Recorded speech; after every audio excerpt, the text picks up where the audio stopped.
Today we'll be going through the process of making a 3D printed keychain from start to finish. After this video, you will know how to create a 3D model, incorporate text, go through the rendering basics, export mesh geometry from Fusion 360, and then slice your model using Cura to prepare it to print on an Ender 3 Pro. Let's get started by opening up Fusion 360. Save your file and confirm its location where it will be saved in your data panel. Now confirm that your document settings are in inches.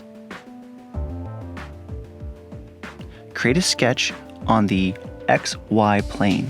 If you are unsure, select the top of your view cube and select a plane looking down. Then we're going to start by selecting the text tool, and I'm going to look at my grid and make it roughly 2 inches by 2 inches. Now you can type in your text field, choose the font of your choice, and if you forget to change a setting, you can always right-click the text in the sketch and choose Edit Text. I'm going to change the text height to 0.5. Select Finish Sketch. Now we're going to extrude the text for now. This is a temporary height that I'm going to make 0.15 inches. Now I'm going to come in and select the top surface of each letter and extrude them to a slightly different height.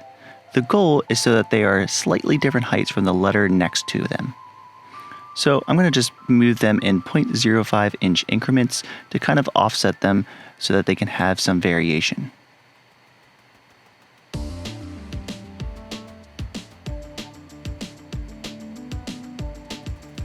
One thing to consider is this will be the thickness of the keychain eventually, so 0.15 is rather thin, and depending on the filament that you print in, it could break rather easily. So you might want to make the overall keychain slightly thicker depending on the letters and how they look and how they are also combined.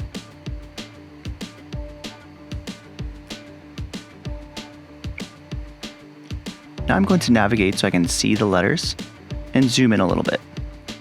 Under the Modify, select Move, and as you hover over each body of the letter, notice it's going to try to set a pivot point. The goal is to make sure that the pivot orientation is parallel to your origin, so that way you can select the left arrow and move it only in one direction. You don't want to grab the plane in the pivot point because you'll actually be dragging the letter in 2 dimensions. And you definitely don't want to drag from that little point between the arrows because that will actually move the letter in 3 dimensions. You're going to move each letter so that they are overlapping roughly 1 millimeter or something like 0.05 inches. Again, depending on the letter and its shape, you might want to overlap a little bit more to guarantee that it's not going to snap apart.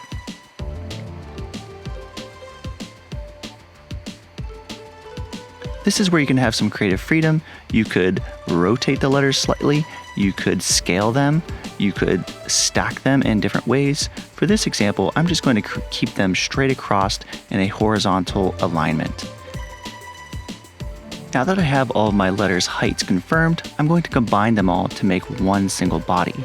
So with the Combine tool under Modify, you first select the target body, and then you select all of your tool bodies. Make sure your operation is set to join, and you'll notice that there's only now one body in your browser. From before, there is as many as the letters that you have.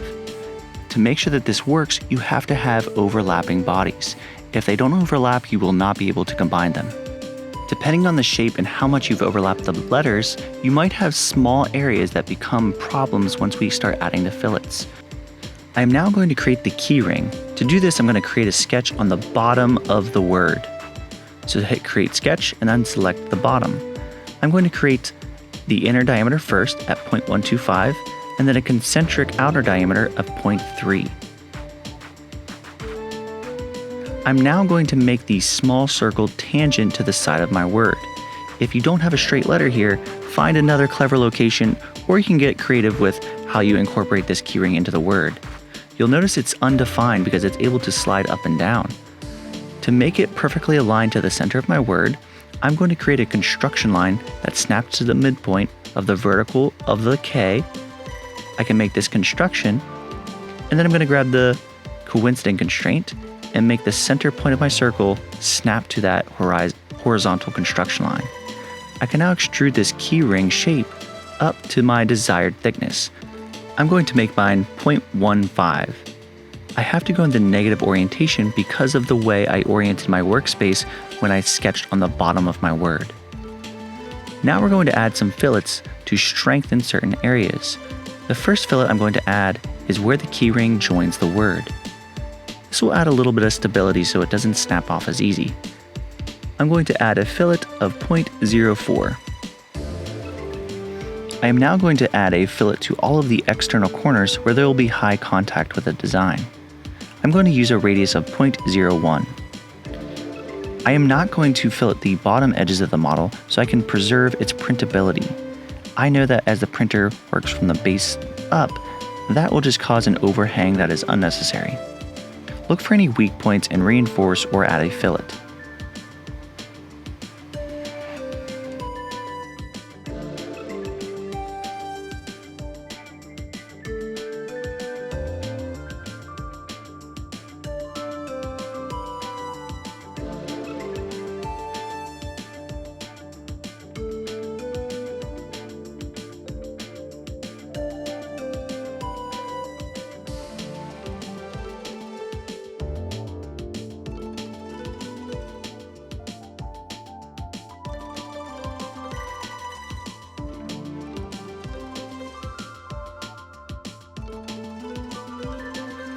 I am now going to change the physical material and the appearance. The difference is the physical material is what this is actually made of. This will have an impact if I run this through any simulation, and the physical properties will actually show up in the datasheet or the product description in my technical drawings. I'm just going to use the ABS plastic for now because that is at the top of my plastic options. When you change the appearance, think of this as painting your actual object. This is going to play a big part in when we go to the render work environment. To change this, go to Modify Your Appearance or use the shortcut A. First, add your overall plastic color by dragging it onto the model. This is going to affect the entire body by default. If you scroll to the top of this window,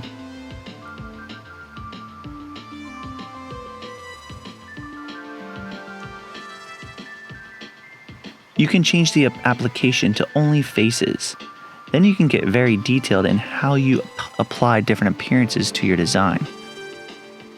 You can apply it to individual faces that are broken down because of their different heights.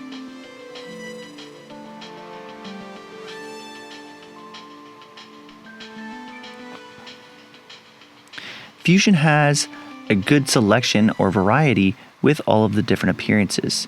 If you see a little download button next to one of those, you may have to download those into your library first. If at any point you feel that these appearances are limited, you can always modify them by scrolling up to the top and double-clicking on the appearance in what shows up in your design. You can then customize the color, and you can even go into the advanced settings and change how reflective they are, the roughness, how emissive they are, their translucency, and get very detailed with all of their different settings. For now, I'm just going to change the colors.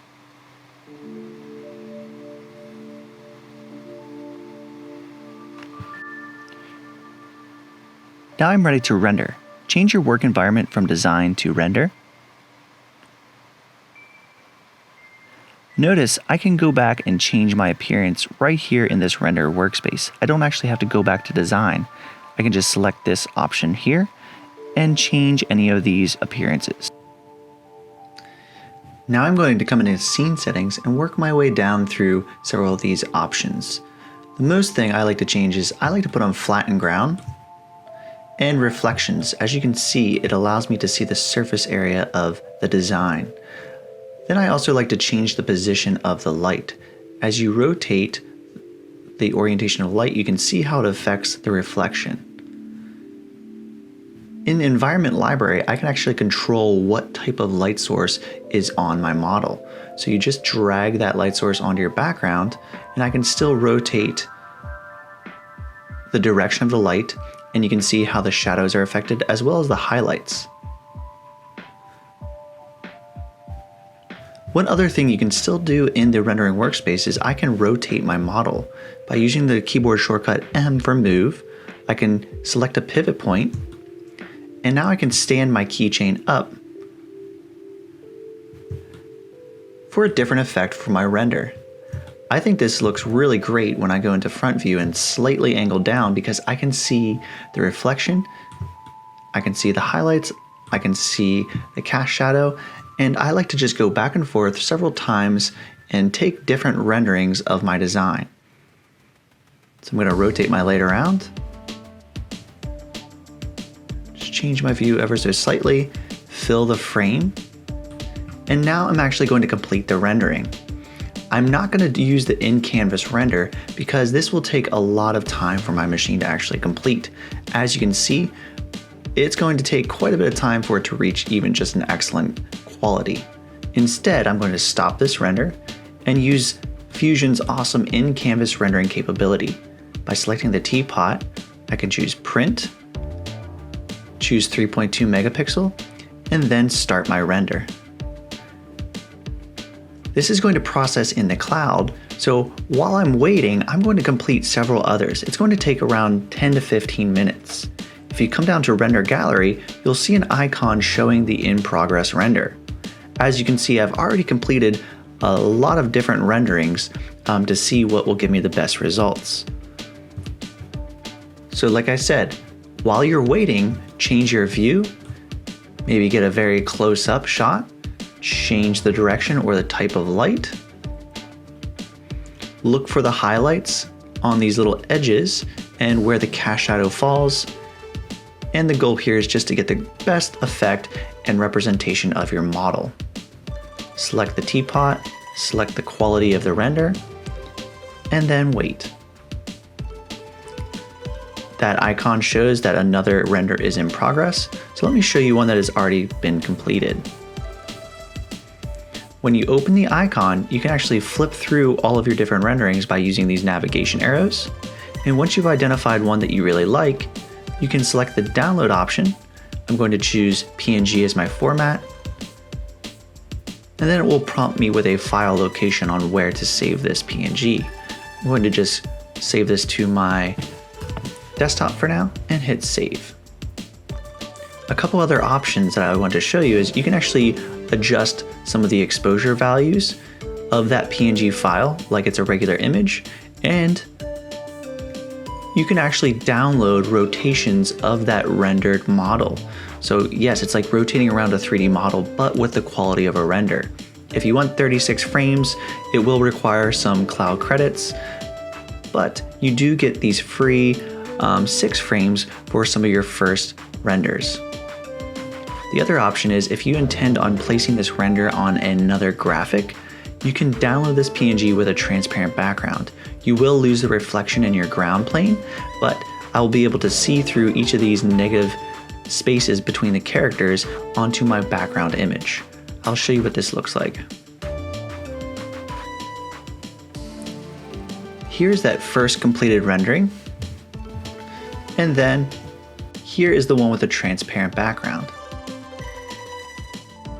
So you could use this process to generate different graphics to place on top of different images or textures, or when you put together a presentation sheet to present your product.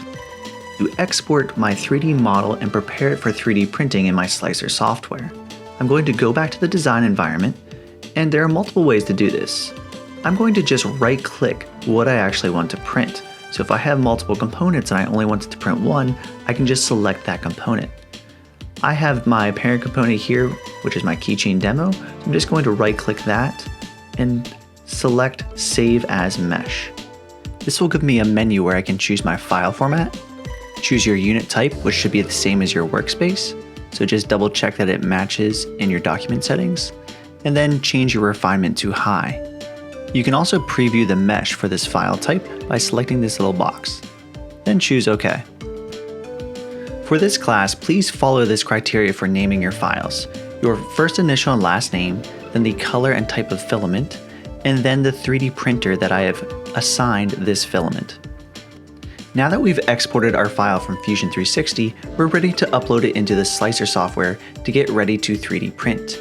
So depending on which printer you are taking your file to, it determines which slicer software you need. Ultimaker Cura is great for open source 3D printers. However, if you have a proprietary printer like Zortrax, you will need their software, which in this case is Z Suite. I'm going to demonstrate on how to prepare this print for an Ender 3 using Cura. Open the software and load your printer profile. I'm going to scroll down until I see Creality, because they're the makers of the Ender 3 Pro, and then I scroll down until I see my printer. Select it and choose Add. Now I'm going to change my filament to match what I desire to print in. I'm also going to go into Manage Materials and actually add a filament cost. That way I can calculate how much each of my prints will actually cost to print. Now I'm ready to load my file. Select the File folder icon and locate that .3mf file. If you exported in an STL, this is what you're going to choose. Now we need to arrange our print on the printer bed. This box you see is the maximum size of this printer's capacity. I'm going to select the Move tool, and you can drag it, or you can right-click the model and choose Arrange All Models. You can actually scale your model right here in the Slicer software, as long as you know the scale ratio.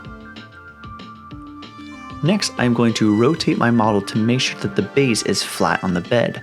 I could freely rotate, but I would recommend not doing this. Instead, I like to choose this Place Surface on the printer bed option. Once you select this tool, you can just select the bottom plane of your model and it will lay flat. There's also this handy Lay Flat feature. There are some other useful tools on the left that you can click through to figure out the rest. Now we're going to choose our printer settings. Most of Cura's presets are pretty good, but I'm going to change my layer thickness, the infill, and make sure that supports is not selected. You can come in and really get detail with some of these settings, but for now, we're going to keep this simple and just go with this. Now choose Slice and let Cura do its thing. I can see my print will take 47 minutes. Preview, and I can scroll down each layer to see how this will actually build. I recommend scrolling all the way down to the first layer and making sure that you can see the entire profile of your print. You can also select Play and watch an animation of the G-code play out as the machine follows its path. Select Save to Disk and follow that same naming criteria for your file. Save it to the thumb drive or the SD card of the printer.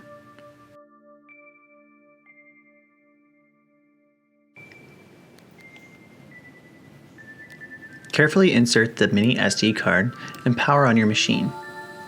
I'm going to ensure the print bed is level, so I'm going to go to Prepare and select Auto Home. Now I'm going to use a piece of paper and slide it between the nozzle and the printer bed to ensure that it is level. Turn the knobs to raise the bed, so as you slide the paper between the nozzle and the printer bed, you should feel a little bit of friction. Repeat this at each corner until they're all equal. Turn on the machine, and then navigate down to select Print from TF. Find your model and select Print. The printer will take a moment to heat up, but then once it starts printing the first layer, just ensure that the adhesion is good. The last step is to carefully remove your print and remove any support material or do any post-processing that's required. Then document your work and enjoy your design.